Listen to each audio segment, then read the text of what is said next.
So I've been very candid and very forthright in my thoughts on how China has responded to the coronavirus pandemic, and I've been very, very critical of the Chinese Communist Party. I remain so.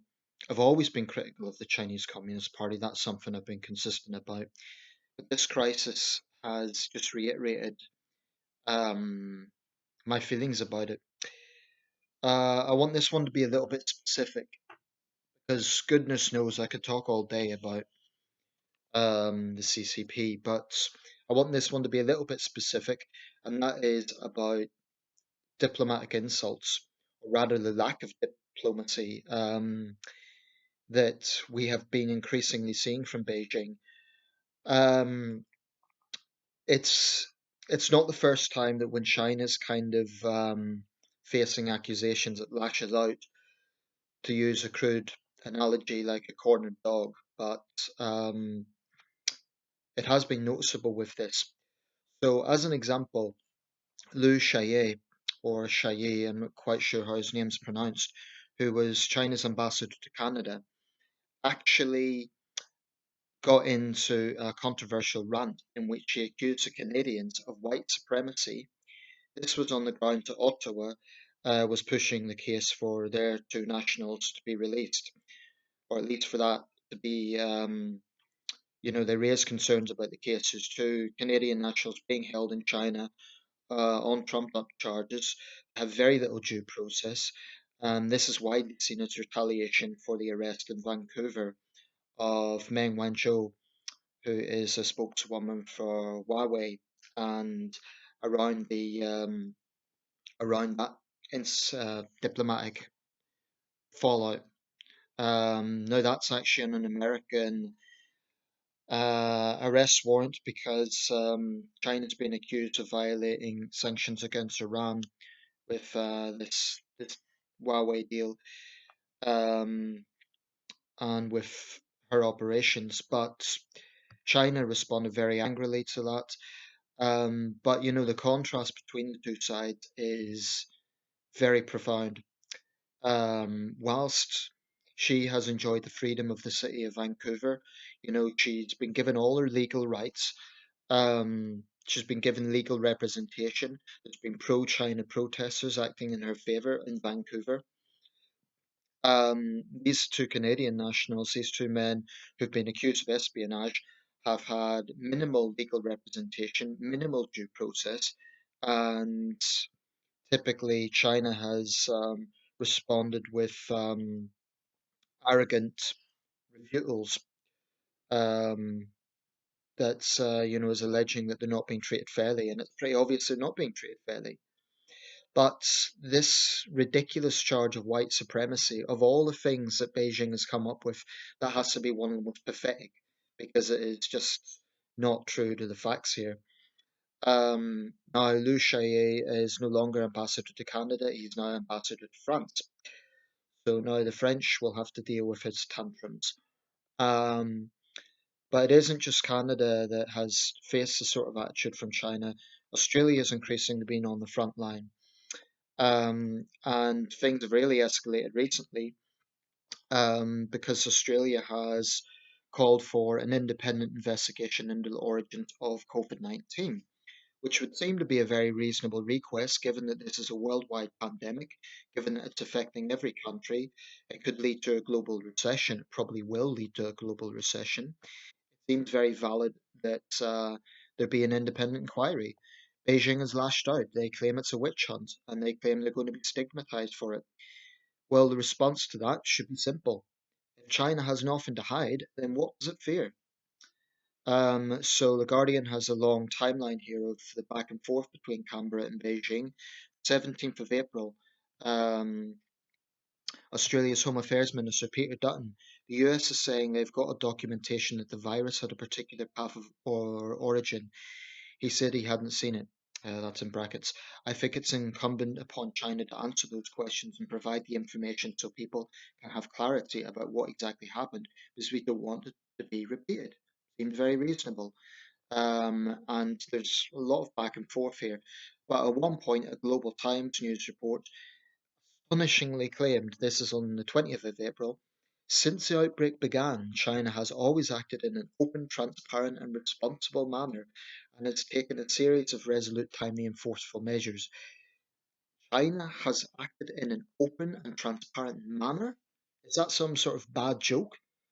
I mean, even for the Global Times, which is a party mouthpiece, that's quite astonishing. Um, and then a Chinese embassy official on Button, they often personalize it. Often he must have received some instructions from Washington requiring him to cooperate with the US in its propaganda war against China. Some Australian politicians parroted what those US forces had said and followed them to launch political attacks on China. Their move reveals the former's ignorance and bigotry as well as a lack of independence, which is sad. Now, at one point, China actually described Australia as, yeah, the Global Times editor, this is on the 27th of April, Hu Jin on Weibo. Australia is always there making trouble. It is a bit like chewing gum stuck on the sole of China's shoes. Sometimes you have to find a way to rub it off. Now, I could read all of this back and forth, but it is what is noticeable here is that where the West have criticized China, it's been very practical criticism. It's been solely on the lack of transparency and on human rights issues. Where China has criticized the West, it's always been personalized, personal insults against individual politicians. They've done this in Britain as well. They lashed out at Jeremy Hunt when he was Foreign Secretary. So it's been insults on a personal basis. It's been a Sino-centric attitude. I would say it's borderline Sino supremacy. I mean, this is an ancient country. Of course, the Communist Party is not, but I do think that the Communist Party very much sees that Sino-centric worldview. And they have this memory of the century of humiliation. But what needs to be understood about Chinese history is this is a country that once saw itself as the center of the universe. And you can argue every great power did. But this is still the mentality of the Chinese Communist Party. It infuriates me that they have the gall to play the victim in all of this. The rest of the world is suffering because of China's cover up. And the request for a simple independent inquiry, it's not saying China is guilty, it's just calling for an independent inquiry, investigation, so that this doesn't happen again. So why is China lashing out? I think it actually shows China's getting a bit worried. The fact that it's lashing out in this way actually shows that at its core, the Chinese communist regime is extremely jingoistic. For all that they've protested against anti-Chinese racism, they are extremely jingoistic. You just have to look at Weibo or QQ or other Chinese social media and see the amount of vitriolic anti-West conspiracy theories.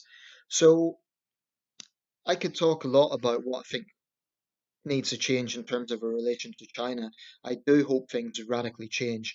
But what I really would like to see is more forceful language from the West. And of all Donald Trump's faults, one thing I can't fault him for is he has been roughly consistent with his hard line on China. Roughly. A few weeks ago, he was praising so called Chinese transparency. Now, maybe that was, I don't know, state diplomacy, which I'm reluctant to put into the same sentence as Donald Trump. But, this is a president I'm very critical of. And one area which I'm less critical of is his line on China, which has been, for the most part, quite a hard line. He has been strong on Taiwan. It's one of the few areas I would credit Trump. He has been strong on the Taiwan issue.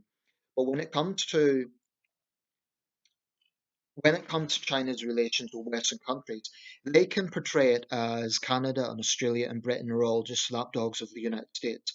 They're not giving us due service. Yes, the United States is a very powerful country. Yes, we have close ties to Washington. But Beijing needs to understand that Australia has its own vested interests in protecting its democracy. So does Canada. So does the United Kingdom. And it is very clear that the arrogant Chinese regime, in its utter failure to ever admit when it's wrong, to ever take any responsibility, um, it talks about being stigmatized, it talks about a witch hunt, but China brings its problems on itself. with its lack of transparency, with its extremely jingoistic attitude, and with its lack of diplomacy. This is not intelligence. This is not some sort of, or it shouldn't be seen as kind of Confucian superiority. Because make no mistake, the Chinese Communist Party does look down on countries like China and Canada, which are relatively new countries. Of course, the communist regime has only been in power for 71 years, which is actually more recent than the foundation of the modern states of Australia and Canada. But there is an incredible, incredible arrogance from Beijing. Um, and I think if there's any critique of the West, it's that we've been too passive.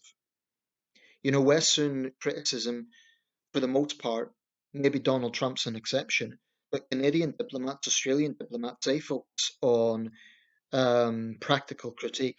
They don't personalize it.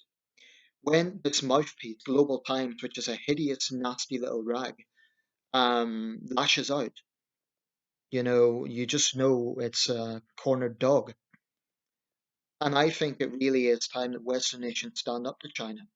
We cannot continue to let them engage in this sort of bullying behavior, because that's what it is. They threaten to cut off trade. They threaten to stoke up the diaspora within these countries, overseas Chinese students with ultra nationalism. Um, I'm sick of it, to be quite honest. So Global Times can go to hell. CGTN can go to hell.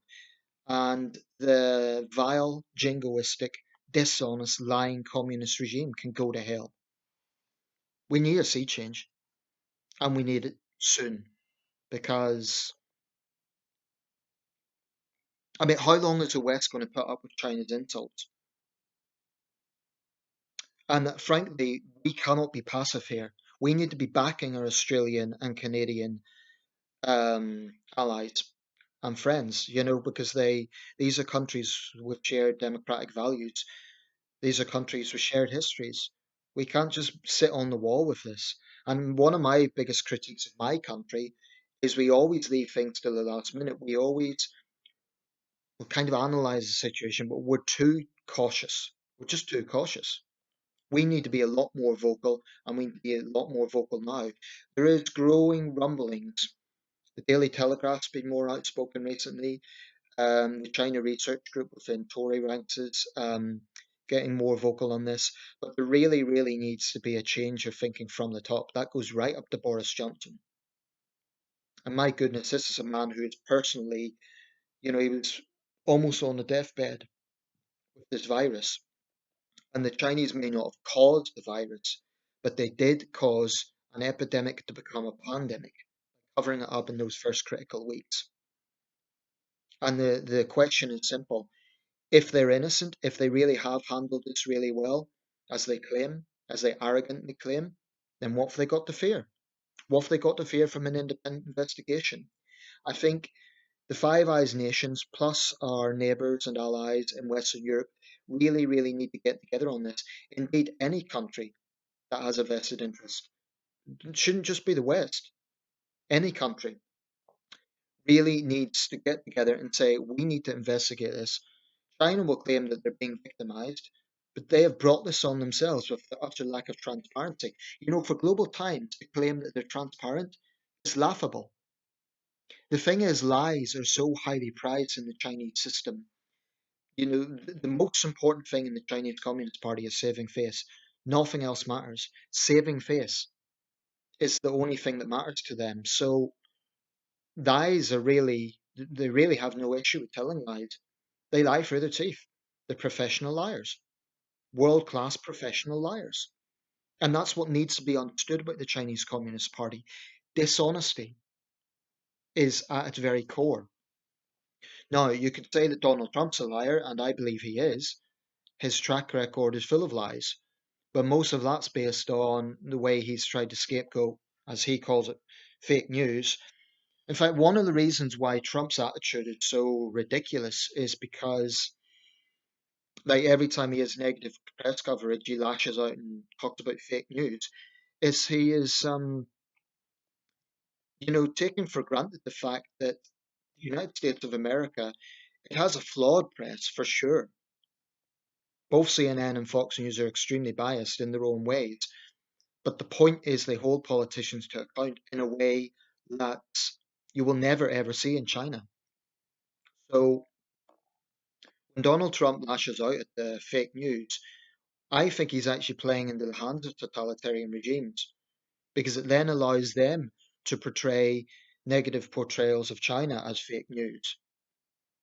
So when CNN has a report on the lack of transparency, for example, coming from Beijing, they'll just they'll just reiterate what Trump himself is saying.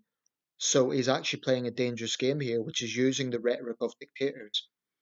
Um, but anyway, regardless of, I've made this point before, Trump can be voted out of office, and even if he gets re-elected, there's a finite period on that. At the very most, Trump will be in office until January 2025, which would be too long for my liking, but we know that he'll have to leave office then.